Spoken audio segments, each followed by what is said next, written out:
Avant d'aborder notre troisième leçon, je voudrais rappeler à nos auditeurs qu'il existe un document d'accompagnement que l'on va vous montrer à nouveau et qu'on peut se procurer ce document de trois façons différentes.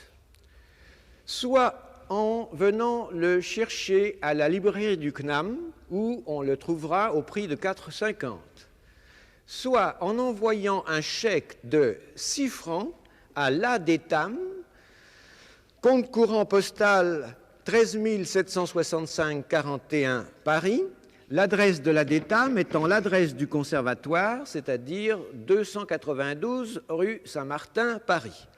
Enfin, on peut aussi se procurer pour le même prix ce fascicule dans les grandes librairies. Je voudrais également, avant de commencer cette leçon, remercier mademoiselle Anne Reverdy, qui s'occupe d'économie politique et qui a bien voulu venir parmi nous aujourd'hui. Je rappelle que dans les 2 dernières leçons, nous avions fait aussi peu de choses.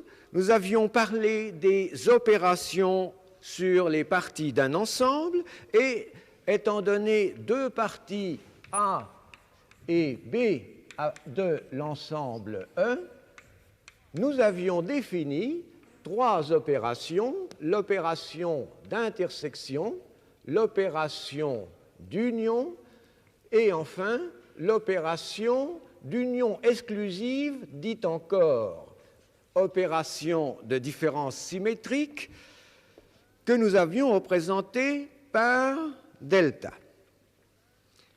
J'ai justement eu une petite difficulté à comprendre la différence entre l'opération d'union et l'opération d'union exclusive. Est-ce que vous pourriez nous préciser cette différence? Eh bien, je vais en effet reprendre, je crois que l'union exclusive était venue en fin de leçon, et je vais reprendre rapidement cette question de l'union et de l'union exclusive.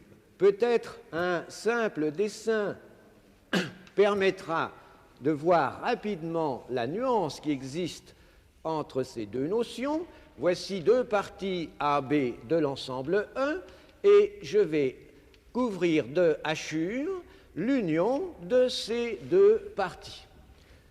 C'est-à-dire, l'union que nous avons ici, c'est l'ensemble des éléments de E qui appartiennent à l'une au moins des 2 parties A et B, sans que l'appartenance à l'une des parties exclue l'appartenance à l'autre. Tandis que précisément dans le cas de l'union exclusive, nous considérons les éléments de E qui appartiennent ou bien à une des parties ou bien à l'autre, mais l'appartenance à l'une des parties excluant l'appartenance à l'autre. C'est-à-dire qu'il va nous manquer ici les éléments qui appartiendraient à la fois aux 2 parties grand A et grand B. Ici, nous avons donc le dessin de cette union exclusive ou différence symétrique. On va monter un peu le tableau. Autrement dit, X appartiendra à l'union AB si et seulement si X appartient à A ou X appartient à B, mais sans que ces tout soit exclusif, je l'appellerai le ou non exclusif. Tandis que ici, X appartiendra à la différence symétrique si X appartient à A ou bien, et alors exclusivement, X appartient à B. Autrement dit, la difficulté provient du fait que dans le langage courant, la conjonction ou a des significations différentes. J'ai eu la curiosité d'ouvrir le littré à la conjonction ou et je me suis aperçu que le sens premier donné par le littré à cette conjonction ou est le sens de l'alternative, c'est-à-dire de la différence symétrique. Je vais vous donner un exemple que j'ai pris dans le Littré, c'est tiré de Molière, Les femmes savantes. Voyez, est-ce madame ou ma faute ou la vôtre? Il est évident que là, il ne s'agit pas, n'est-ce pas, que ce soit notre faute commune. C'est ou bien moi ou bien vous. C'est le premier sens donné par Littré, c'est le ou exclusif. Le deuxième sens, que nous avions indiqué en premier, le ou non exclusif, eh bien, j'en donnerai également l'exemple tiré du Littré, un exemple de La Fontaine. Le roi, l'âne ou moi, nous mourrons. Il me semble que le fait que nous ayons ce pluriel, nous mourrons, veut dire qu'effectivement, il n'y a pas d'exclusivité. On peut encore mieux voir la chose si on prend des ensembles finis. Pour E, je vais prendre l'ensemble composé donc des éléments A, B, C, D, E, F, tous distincts. Pour grand A, je vais aller prendre l'ensemble composé des éléments A, C, D. Pour B, l'ensemble composé des éléments B, C, D, F. Et nous allons faire l'union ou réunion de ces deux parties, A union B. Je vais y trouver l'élément A, l'élément B, l'élément C, l'élément D et l'élément F. Tandis que si je prends l'union exclusive ou différence symétrique, je ne trouverai dans cette partie que les éléments qui appartiennent à A mais sans appartenir à grand B et inversement, c'est-à-dire il figurera A mais non pas C qui figure dans les deux et non pas D non plus, B par conséquent et F. Évidemment, ce qui nous manque dans cette différence symétrique, c'est précisément les éléments de l'intersection A inter B qui est composé donc de C et de D. Autrement dit encore, l'union de A et de B, c'est l'union de la différence symétrique et de l'intersection de A et de B. Pourriez-vous vous dire quelle est la signification des parenthèses, s'il vous plaît? Oui. En effet, ici, je me suis servi pour écrire cette égalité, et j'avais d'ailleurs, dans la dernière leçon, je m'étais également servi de parenthèses. Ici, nous voyons une parenthèse autour de A delta B, ici une parenthèse autour de A union B. Eh bien, ces parenthèses, on les emploie ici, dans ce calcul d'algèbre sur les parties des ensembles, exactement dans le même sens qu'on les emploie en arithmétique, n'est-ce pas, quand on fait des calculs. Je vais le montrer sur le deuxième tableau. Vous êtes déjà servi du ou exclusif lorsque vous avez parlé des ensembles. Vous avez dit un élément X appartient à E ou X n'appartient pas à E. Oui. Dans ce sens, c'était le ou exclusif. Oui, oui, vous avez une alternative. Là. Le ou exclusif marque l'alternative. C'est Oui. ça.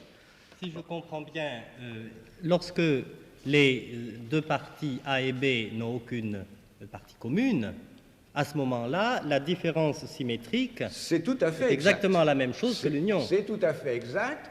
Là, on a l'égalité de la différence symétrique et de l'union si et seulement si, ce qu'on pourrait donc marquer par cette double implication, si et seulement si les deux parties AB sont disjointes, c'est-à-dire ont une intersection vide. Mais alors, je vais d'abord répondre à Mademoiselle Reverdy au sujet de l'emploi des parenthèses. Si vous envisagez cet emploi, par exemple, dans un calcul tel que celui-ci, que signifient ces parenthèses mis autour de 3 plus 4 et de 5 plus 1? Cette première parenthèse signifie que vous devez prendre la somme de 3 et de 4 Et vous devez prendre ici la somme de 5 et de 1. Autrement dit, vous devez effectuer les calculs qui sont dans les parenthèses. Et dans le fond, on pourrait dire que ces parenthèses sont effectuées justement en mettant dans des sacs les opérations à effectuer, mais comme ce n'était pas typographiquement très commode, alors on ne représente pas le rond tout entier. Ça nous donne nos parenthèses. Par conséquent, il s'agit de 7 multiplié par 6.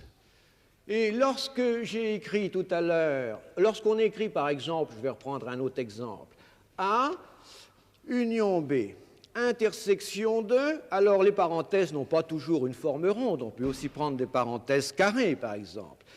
Alors, ici je vais avoir C inter D, et puis union avec E. Toutes ces, mettons pas E parce que ça représente l'ensemble tout entier, mettons si vous voulez F. Bon. Eh bien, que signifient toutes ces parenthèses, dont quelques-unes sont les... Ici, vous avez une parenthèse à l'intérieur d'une autre parenthèse. Je n'ai qu'à compléter, comme on l'avait dit tout à l'heure, pour voir apparaître la façon de faire le calcul. Ça voudra dire, en commençant de la gauche vers la droite, que pour avoir la signification de tout ceci, pour faire mon calcul effectivement, il faudra d'abord que je calcule cette première parenthèse. Ensuite, j'aurai à prendre l'intersection avec tout ceci, mais il faudra donc qu'en second lieu, je calcule la parenthèse la plus intérieure, puis ensuite que je calcule cette parenthèse carrée, et enfin que je fasse l'opération sur les deux résultats obtenus. Évidemment, ça complique beaucoup l'écriture lorsque on est obligé de mettre ainsi des parenthèses. Fort heureusement, on n'est pas toujours obligé de mettre des parenthèses, et c'est ce que je voudrais voir maintenant au sujet de cette opération d'intersection quand on envisage 3 parties A, B, C de l'ensemble E. Étant donné 3 parties A, B, C de 1, je peux me proposer de chercher les éléments de l'ensemble E qui sont communs à ces 3 parties. Et je considérerais comme évident que pour chercher les éléments communs à ces 3 parties, je peux procéder de la façon suivante. D'abord chercher les éléments communs à A et à B, puis les éléments communs à cette intersection de A et de B, par conséquent, et avec le dernier ensemble C.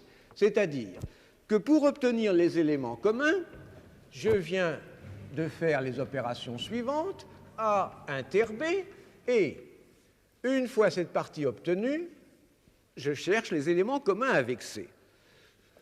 On obtiendrait le même résultat si on cherchait d'abord les éléments communs à B et C, et ensuite les éléments communs de cette partie avec A. Alors, dans ces conditions-là, on peut mettre des parenthèses où on veut dans une telle égalité. Et par conséquent, on peut aussi ne pas en mettre, c'est-à-dire qu'on peut associer les parties comme l'on veut. On dit que l'opération d'intersection est associative. Et c'est évidemment beaucoup plus simple d'écrire sans parenthèse. Les opérations qui ne sont pas associatives sont des opérations difficiles à manier, plus difficiles à manier que des opérations associatives. Lorsque nous verrons d'une façon générale la définition, les lois de composition, nous reviendrons sur cette question de l'associativité.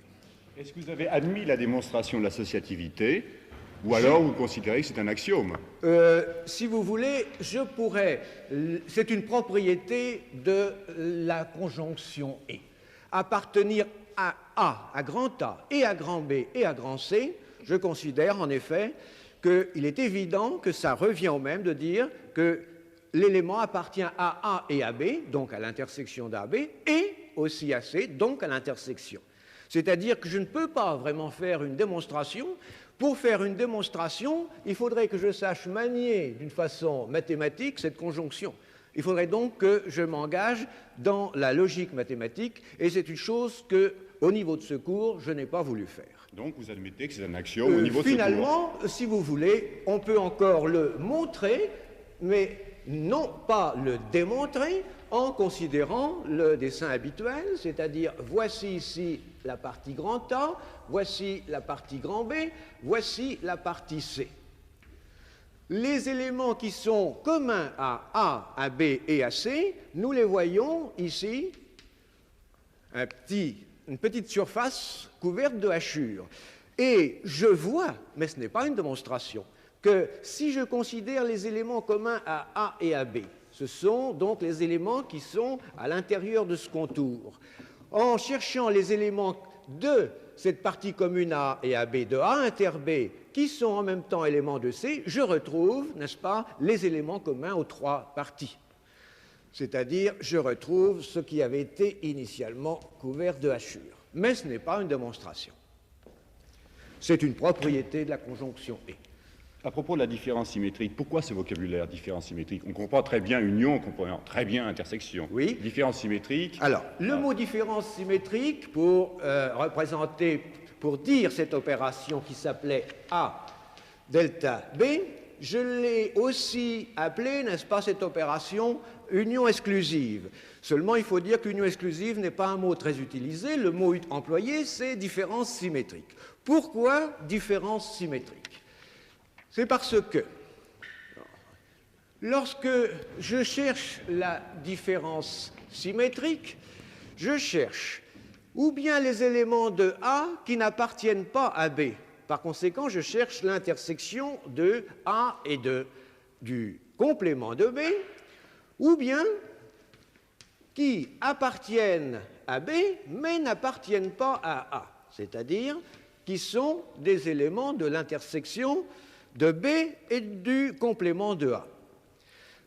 Alors pourquoi différence symétrique? C'est parce qu'il y a également une chose, une notation que j'ai évitée. Au lieu de dire A inter complément de B, on écrit ceci A moins B, très fréquemment. Je l'ai évité pour ne pas trop donner de notation et parce que ce signe qui a l'air d'être un signe de soustraction, a des propriétés fort différentes de la soustraction, habituelle au sens habituel du mot. D'ailleurs, je n'ai pas non plus utilisé de signe d'addition, n'est-ce pas, comme signe d'opération sur les parties d'un ensemble. Alors, vous voyez pourquoi mon opération delta s'appelle la différence symétrique, c'est parce qu'on fait donc A moins B que l'on unit avec B moins A. Mais j'avais voulu éviter cette notation. Cette propriété d'associativité, nous allons reprendre un autre tableau et tout effacer, cette propriété d'associativité est vraie aussi pour justement mes deux autres opérations d'union et d'union exclusive ou différence symétrique. Là aussi, je ne vais pas faire la démonstration, mais considérer qu'il s'agit d'une évidence logique, d'ordre logique. À savoir que si je considère l'ensemble des éléments communs, l'ensemble des éléments qui appartiennent à au moins l'une des parties ABC, eh bien je peux obtenir cet ensemble en cherchant d'abord les éléments qui appartiennent au moins à deux parties, et en faisant l'union avec les éléments de la troisième partie. C'est-à-dire que A union B union C égale A union de B union C, et par conséquent, on représentera l'union de ces trois parties sans écrire de parenthèse. De la même façon, pour l'opération delta, qui est également associative. Bien entendu, il ne faut pas croire que toutes les opérations sont également associatives.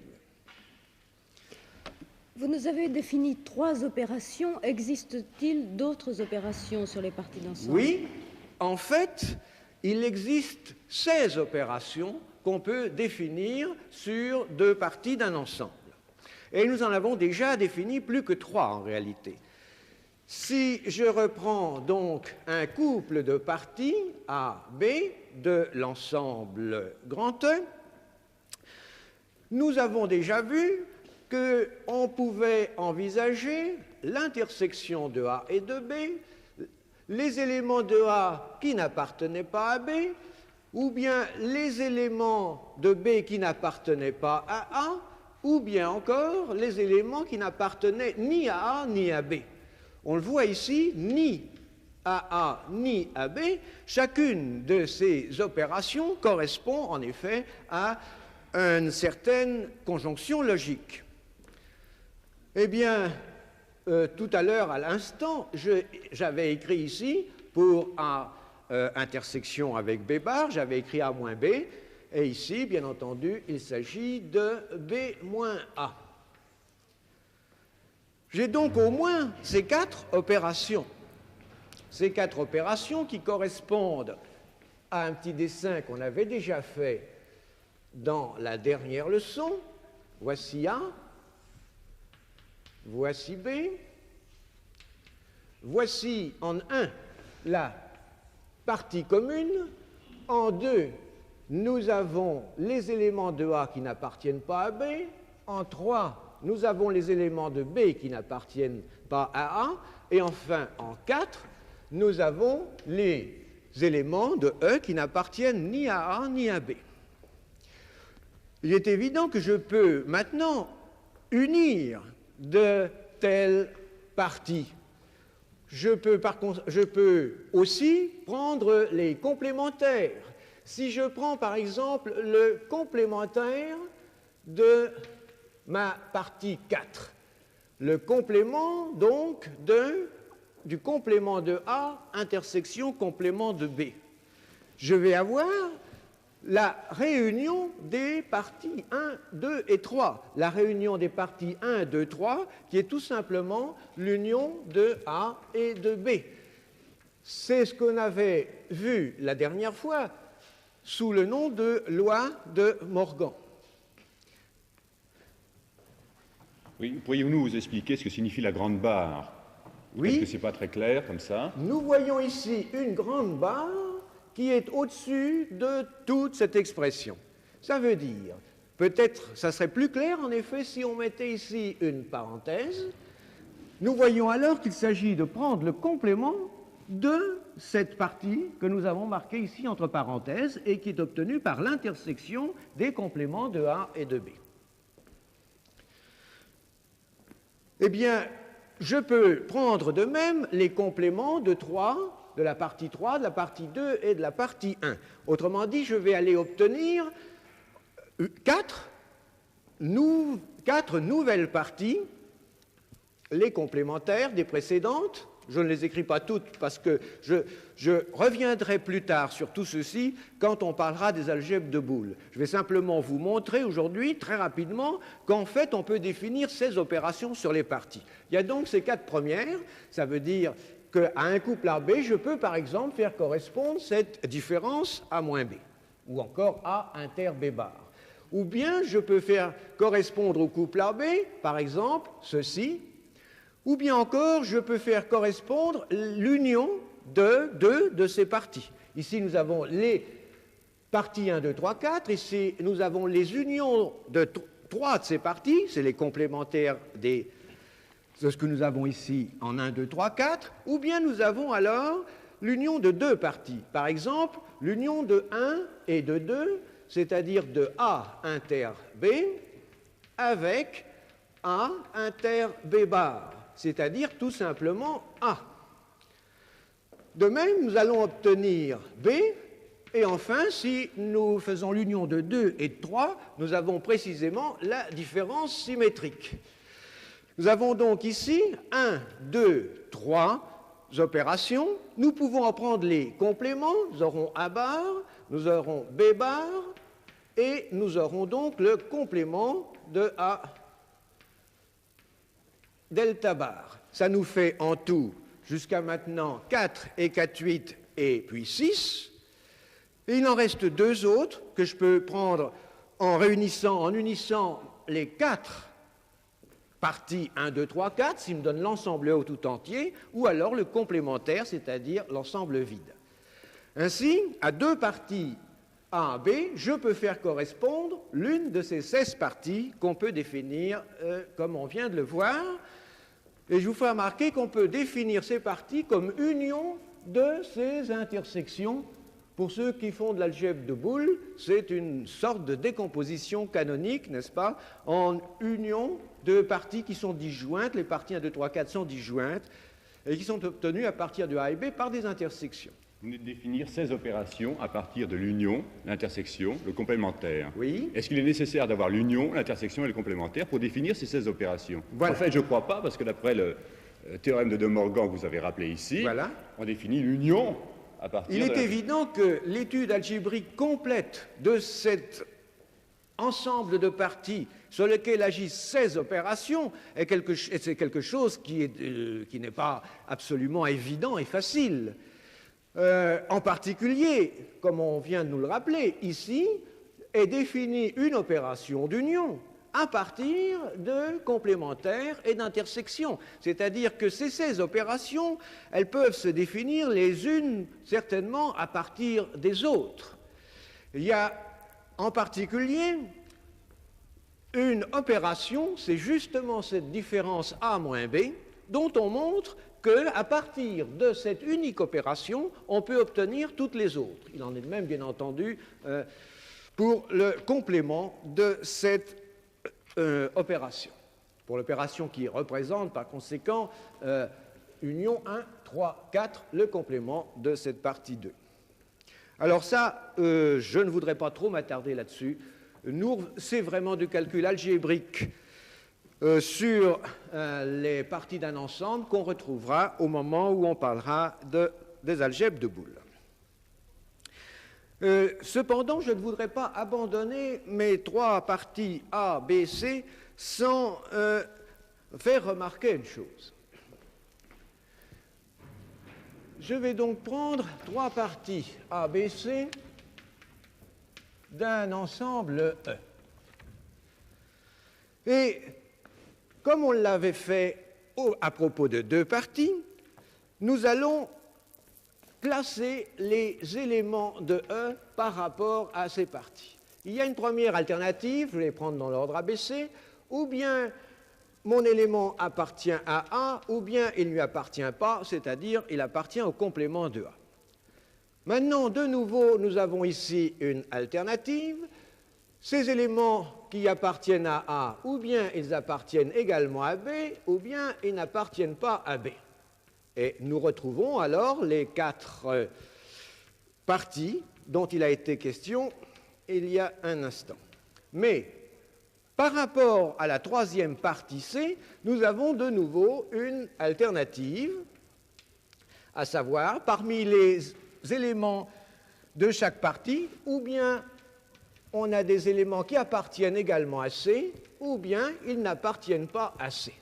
Et on classe comme ceci, appartient à C, ou bien n'appartient pas à C, etc. Je ne vais pas les écrire tous. Le dernier, ça sera donc n'appartient pas à A, n'appartient pas à B et n'appartient pas à C. Si on compte, vous voyez, chaque fois qu'on ajoute, qu'on considère une partie de plus, nous avons une multiplication des possibilités par 2, ce qui nous fait ici 8 possibilités. 8 possibilités, c'est-à-dire que prenant 3 parties ABC de 1, je pourrais faire correspondre à ces 3 parties, je pourrais faire correspondre une union quelconque de ces 8 parties, c'est-à-dire j'aurai 2 puissance 8, c'est-à-dire 256 opérations possibles sur 3 parties d'un ensemble. Cette classification ici, quand on a 3 parties, qu'on obtient finalement une classification en 8, eh bien, comme exemple d'une telle classification, on peut citer les groupes sanguins. Les groupes sanguins, il y a, vous le savez, on peut distinguer 3 antigènes qui s'appellent, qu'on va appeler respectivement petit a, petit b, et puis il y a le fameux RH. Eh bien, on peut considérer dans un ensemble d'individus, grand E, la partie grand A de ces individus qui possèdent dans le sang l'antigène petit a.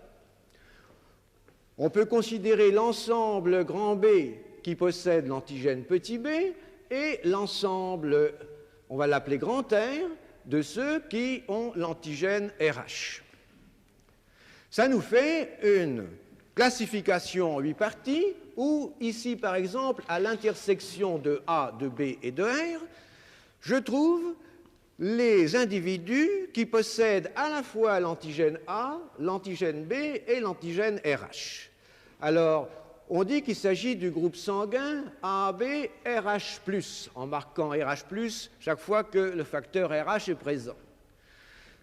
Si au contraire, je considère ici les individus qui n'appartiennent ni à grand A, ni à grand B, ni à grand R, on a donc affaire à des individus qui n'ont aucun des 3 antigènes. Avoir ni A ni B, ça s'appelle être du groupe O, et ne pas avoir le facteur RH, alors on met un RH négatif. Les auditeurs pourront s'amuser à reconnaître et à donner un nom aux différents groupes sanguins qu'on peut distinguer sur ce petit dessin. Eh bien, nous allons prendre l'autre tableau pour continuer. Eh bien, je n'en dirai pas plus pour l'instant sur les parties d'un ensemble et je vais passer à quelque chose de tout à fait nouveau, à savoir le produit cartésien, on dit encore produit direct, de 2 ensembles. Alors, je pense que les auditeurs ont très bien vu que toutes ces considérations sur les parties d'un ensemble étaient des considérations absolument courantes. D'ailleurs, on utilisait, n'est-ce pas, on pouvait partir des conjonctions du langage courant. Eh bien, je vais de même vous montrer que ce produit cartésien de 2 ensembles, c'est une opération qui est tout à fait courante. Je vais utiliser pour ça une petite machine extrêmement simple, ou plus exactement un tableau de commande. Voici un tableau de commande d'une machine. Un tableau de commande. Et il va y avoir seulement 2 manettes. Une première manette qui va pouvoir être placée en 3 positions qu'on va repérer par les graduations ABC. Supposons par exemple que la manette en question indique la position C. Et puis une deuxième manette qui pourrait prendre les positions 0, 1, 2, 3, 4. On va supposer dans le dessin qu'elle occupe la position 3. Eh bien, quels sont tous les états possibles qu'on peut obtenir à partir de ce tableau de commande? Pour les obtenir, il faut indiquer dans quel état est la manette numéro 1 et dans quel état est la manette numéro 2. C'est-à-dire, il faut indiquer un couple, le premier élément du couple étant une des graduations de la première manette et le deuxième élément du couple étant une des graduations de la seconde manette. Je vais appeler grand E l'ensemble des graduations possibles pour la première manette, c'est-à-dire l'ensemble ici qui se compose de ABC, et grand F, de même, l'ensemble des graduations possibles pour la seconde, c'est-à-dire l'ensemble 0, 1, 2, 3, 4. Autrement dit, pour avoir un état de la machine commandée par mon tableau, il faudra que j'indique un couple de 2 éléments, je vais le noter XY, le premier élément du couple étant un élément de 1 et le second élément Y étant un élément de F. Je vais alors considérer l'ensemble de tous les états possibles, c'est-à-dire l'ensemble de tous les couples ainsi définis, et cet ensemble de tous les couples, je l'appellerai le produit direct ou produit cartésien et on note E croix F. Ici, comme j'ai des petits ensembles, je vais me permettre d'écrire effectivement les éléments, tous les éléments de cet ensemble. Alors vous allez trouver le couple A0, A1, A2, A3, A4, puis ensuite B0, B1, B2, B3, B4, et enfin C0, C1, C2, C3 et C4. Alors, nous avons ici complètement détaillé tous les éléments de l'ensemble E croix F. Vous voyez une chose, dans le cas où E et F sont finis, une chose qui est liée à la définition même de l'opération de multiplication sur des entiers, c'est que le nombre d'éléments du produit E croix F est égal au produit du nombre d'éléments dans E, cardinal de E, par le nombre d'éléments dans F, cardinal de F. Ici, nous avons donc pour notre machine 5, de 0 à 4, ça fait 5 éléments, 5 fois 3, ou 3 fois 5, dans le sens où c'est écrit, 3 fois 5, 15 éléments pour le produit E croix F. Vous allez me dire que c'est un peu arbitraire d'avoir donné des numéros au bouton de commande. On aurait pu appeler 2 ce qui était appelé 1 et 1 ce qui était appelé 2. Autrement dit, au lieu d'envisager le produit E croix F comme je l'ai fait, j'aurais très bien pu envisager le produit F croix E. Alors il faut bien remarquer que ces deux ensembles sont différents. Parce que dans le produit E croix F, vous avez un élément tel que C3, vous avez en première position une des 3 lettres ABC, tandis que dans F croix 1, vous avez les lettres A ou B ou C qui vont être dans la deuxième position et au contraire, un des numéros 0, 1, 2, 3, 4 qui va être en première position. Or, nous ne dirons que deux couples tels que XY et X'Y' ne sont égaux que si on a X égale X' et Y égale Y'. Autrement dit, ces deux ensembles, E croix F et F croix E, sont à considérer comme distincts. Je crois qu'on pourrait insister un petit peu entre la différence qu'il y a entre les parenthèses et les accolades. Alors ici, vous voyez au tableau un nouvel emploi de parenthèses pour indiquer un couple. Et ce qu'on nous fait remarquer, c'est qu'ici, effectivement, cette parenthèse n'a plus, premièrement, n'a plus le sens du tout qu'on lui avait donné tout à l'heure. Tout à l'heure, il s'agissait de faire l'opération, n'est-ce pas, qui était indiquée à l'intérieur de la parenthèse. Il ne s'agit plus de ça du tout, il s'agit d'une parenthèse qui contient un couple de nombres. Mais on nous fait remarquer qu'il y a ici aussi une parenthèse, n'est-ce pas, sous forme d'accolade, et que ces deux parenthèses et accolades ne signifient pas du tout la même chose.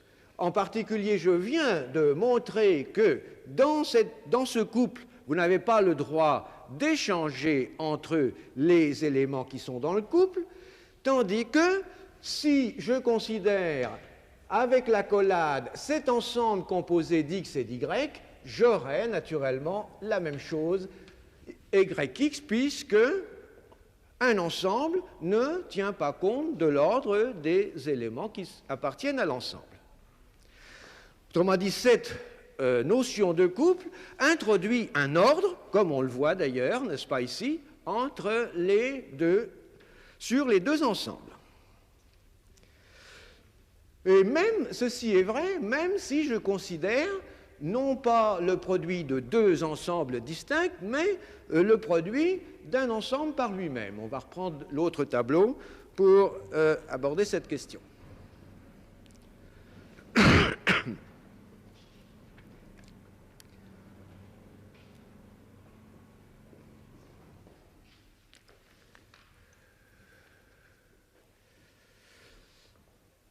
je vais envisager le produit cartésien ou produit direct d'un ensemble E par lui-même. Ce que je noterai donc de la façon suivante, E croix 1, qu'on peut abréger encore en E au carré. Eh bien, quels sont les éléments de E croix 1? Ce sont des couples X, Y, avec cette fois-ci X et Y qui sont tous les deux des éléments de E. Prenons un exemple. Prenons pour 1 l'ensemble des entiers naturels.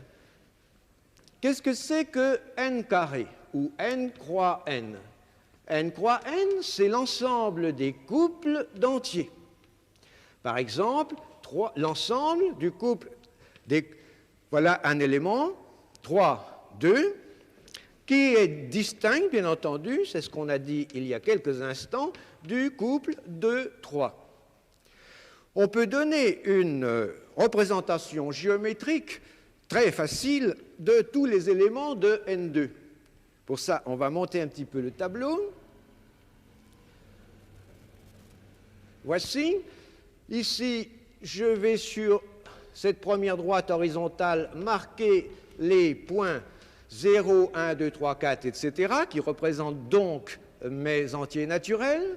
Sur une perpendiculaire, je vais de même aller marquer 0, 1, 2, 3, 4, et je vais aller considérer, en menant les parallèles, les points d'un quadrillage. Les points du quadrillage.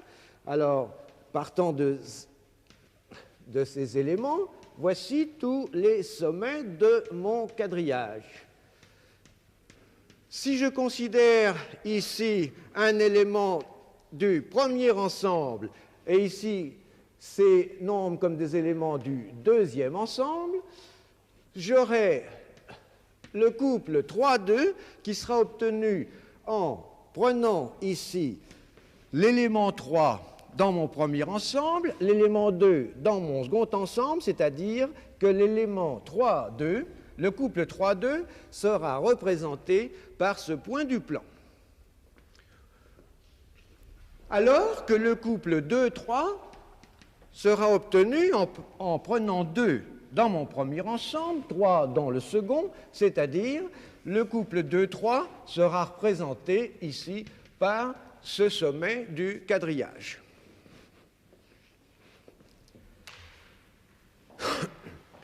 Il faut bien remarquer que le symbole multiplicatif n'a plus rien à voir avec la multiplication au sens habituel. Elle n'a rien à voir avec la multiplication au sens habituel, puisque vous voulez dire avec la multiplication de nombres entiers. Avec toutefois la petite nuance qu'on a vue tout à l'heure, c'est que tout de même le cardinal du produit, c'est le produit des cardinaux.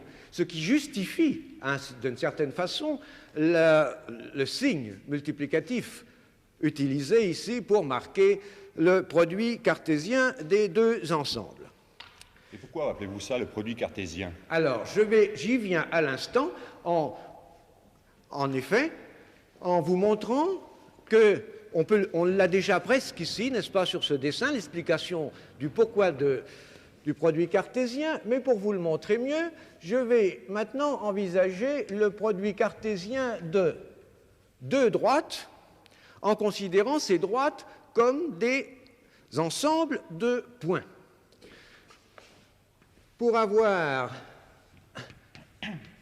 les éléments de ce produit cartésien, on peut, comme il vient d'être fait à l'instant, aller marquer un point M1 du premier ensemble D1, un point M2 du second ensemble D2, et pour avoir un élément du produit, il sera représenté ici sur mon dessin par le point M qui se projette sur mes deux droites en M1 et en M2. Tout point du plan peut être obtenu, n'est-ce pas, une fois les deux droites D1 et D2 choisies, on va supposer qu'elles sont perpendiculaires, c'est plus facile à voir, peut être obtenu à partir de deux points M1 et M2, n'est-ce pas, de la façon qu'on vient d'utiliser. Or, celui qui le premier a utilisé cette façon de repérer les points d'un plan à l'aide de deux points de deux droites perpendiculaires, c'est précisément Descartes, et c'est pourquoi ce produit s'appelle le produit cartésien. Maintenant, je peux encore faire mieux, c'est ce qu'a fait Descartes, c'est considérer le point M1 de D1, de le repérer par la mesure du vecteur OM1, c'est-à-dire par un nombre réel x1.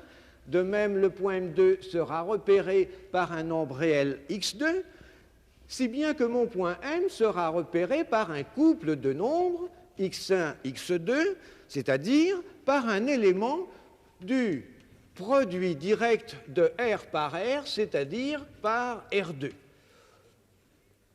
Si vous voulez, on peut donc dire que le produit direct de l'ensemble des réels par l'ensemble des réels a comme représentation l'ensemble des points d'un plan.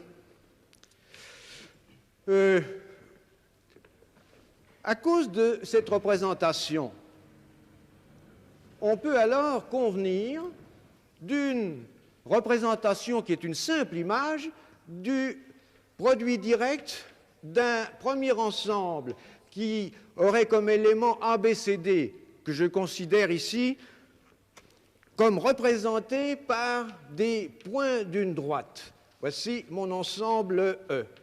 Bon. Et puis de même, un second ensemble F, disons, d'éléments alpha, bêta, gamma.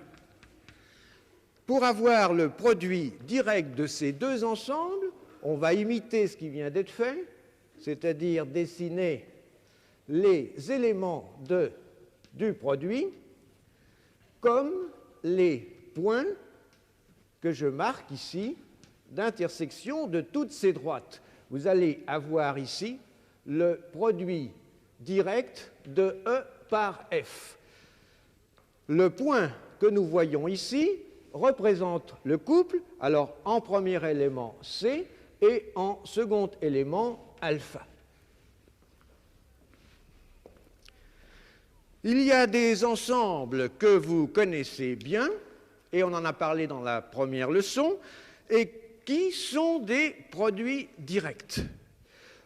Le jeu de cartes dont il a été question, eh bien, on peut le considérer comme le produit cartésien des couleurs, c'est-à-dire pique, cœur, carreau, trèfle, par les valeurs, c'est-à-dire des 10, As, Roi.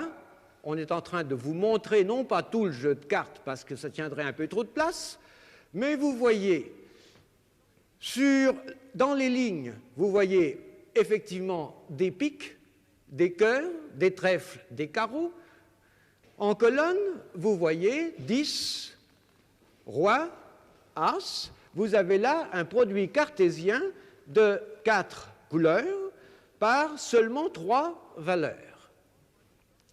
Autrement dit, quand on manie des cartes, et beaucoup de jeux de cartes sont basés sur cette propriété, vous maniez un ensemble qu'on peut représenter, qui est représentable d'une façon presque naturelle, sous forme de produit direct.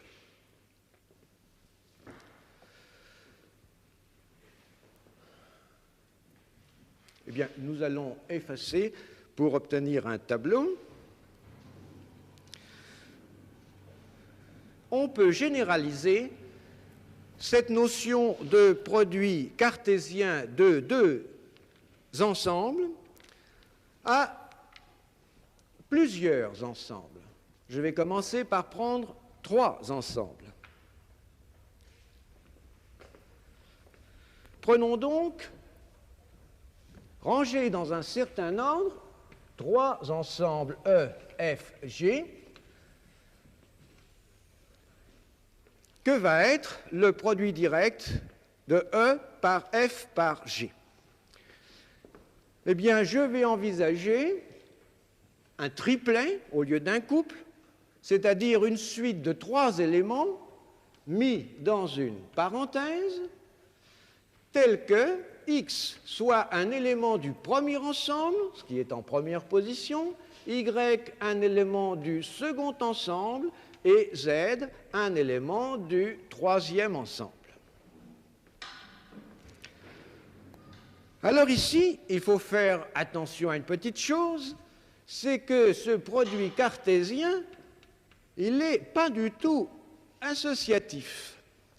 Parce que si je considère en effet le produit cartésien suivant, E croix F, et puis ensuite croix G, les éléments de E croix F sont des couples, X appartenant à E, Y appartenant à F, tandis que, à multiplier par G, je vais donc avoir à considérer à nouveau un couple, à savoir un couple dont le premier élément est le couple XY et le second élément Z.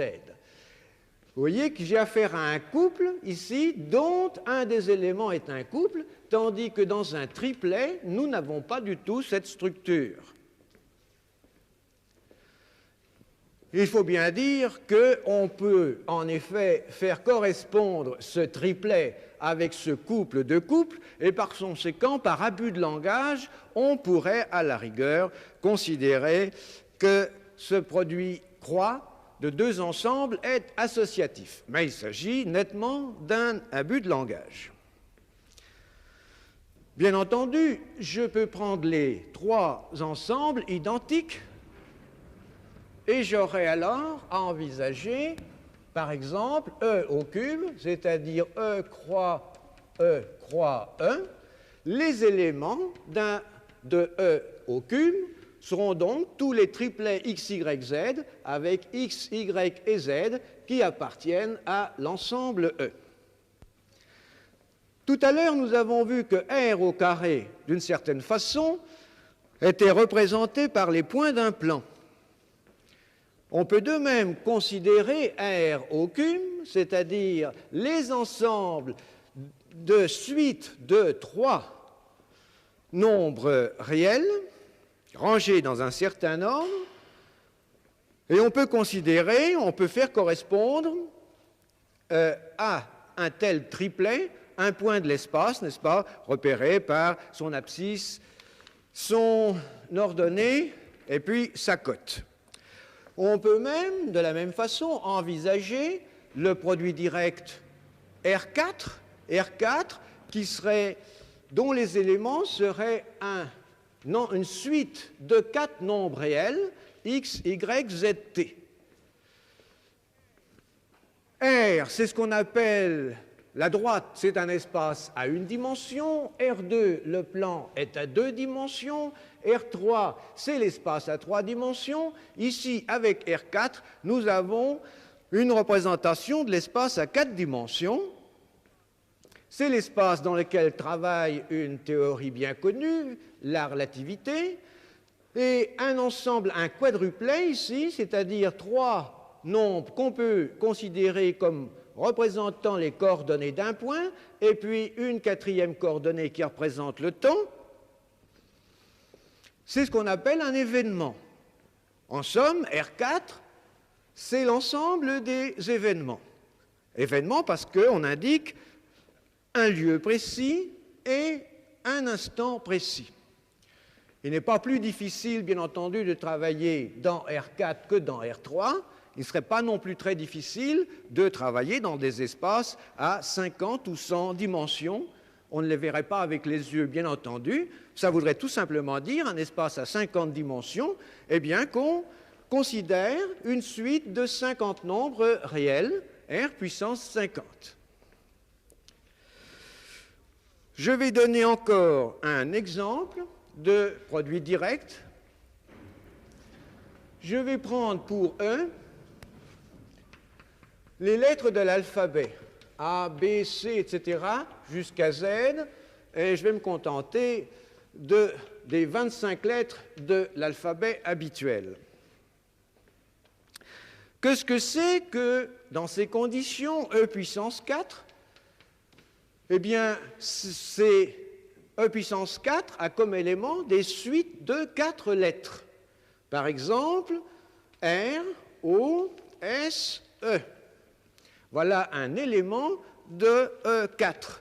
Un mot de 4 lettres, par conséquent.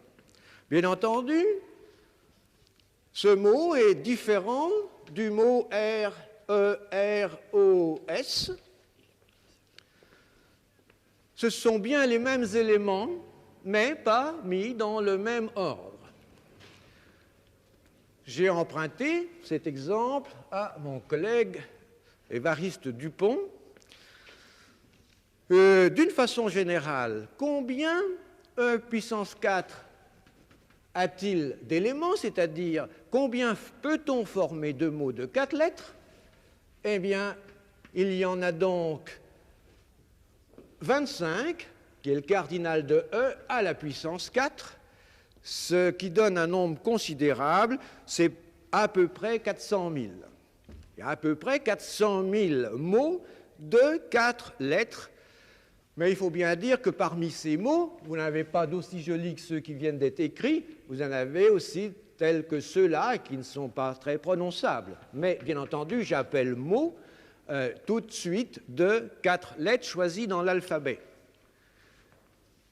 Je ne sais pas s'il me reste beaucoup de temps encore. Bon. Eh bien, je voulais introduire la notion de relation, mais je crois que nous n'avons pas le temps d'en parler et je remettrai cette question à la prochaine leçon. À la première leçon, si vous vous souvenez, on n'avait pas pu vraiment dire ce qu'était un ensemble. On avait dit finalement, nous ne pourrons pas définir ce mot, c'est l'idée mathématique de collection. Mais cependant, sur ces ensembles, nous avons commencé à pouvoir travailler, nous avons défini des parties d'un ensemble. Sur les parties d'un ensemble, nous avons envisagé l'ensemble de toutes les parties, et dans cet ensemble de toutes les parties, nous avons fait des opérations. Aujourd'hui, nous venons d'obtenir à l'instant une nouvelle possibilité, quand on a affaire à des ensembles, c'est de faire leur produit direct ou produit cartésien. Eh bien alors, il y a une possibilité de dire ce que c'est qu'un ensemble maintenant. Je dirais qu'on a affaire à un ensemble si tout ce que je viens de dire, de rappeler grossièrement, est vrai. C'est-à-dire, c'est un système mathématique où on peut définir les parties, où on peut faire des opérations sur les parties avec les propriétés qui ont été indiquées et où on peut envisager les produits directs. Par exemple, partant de l'ensemble des nombres entiers, eh bien, je peux envisager les parties de cet ensemble, l'ensemble de toutes ces parties, je peux ensuite faire des produits directs, reprendre des ensembles de parties, refaire des produits directs, et ceci indéfiniment, n'est-ce pas? Et par conséquent, je peux avoir une construction de toutes sortes d'objets mathématiques. Peut-être aussi, ça serait à propos de faire remarquer que là, nous avons peut-être la possibilité de distinguer les mathématiques dites modernes de mathématiques plus classiques. À savoir que les mathématiques classiques partent de notions intuitives, de géométrie par exemple, ou sur les nombres, ou sur la mécanique, et essaient d'édifier, de rendre abstraites ces données primitives, tandis que maintenant, à partir de cette notion d'ensemble qui peut donc être définie en somme par ses propriétés, par ses axiomes, comme on nous l'a fait remarquer tout à l'heure, quand j'ai écrit que l'intersection était associative, on m'a demandé est-ce un axiome que vous admettez ou est-ce que vous le montrez? J'ai répondu, en fait, je ne peux pas le montrer vraiment. Autrement dit, la position raisonnable, c'est d'admettre effectivement que c'est un axiome que je prends dans ma théorie. Il y a donc une possibilité de faire non pas ce que j'ai fait, et qui est une description assez simple des ensembles, mais il y a la possibilité de faire une théorie axiomatique des ensembles. Je ne sais pas si sur ce point on a des questions à me poser. Monsieur de Béranger, je ne sais pas si vous allez avoir le temps Je crois qu'on pourra le reprendre à l'émission prochaine. Monsieur de Béranger voulait nous expliquer qu'en effet, ces produits directs joue un rôle lorsque, dans son travail, il cherche à classer, n'est-ce pas, à mettre en rapport les clients et les produits de son usine, etc. Nous avons donc là affaire à des produits cartésiens, mais je crois qu'on le fera la prochaine fois. On le fera la prochaine fois.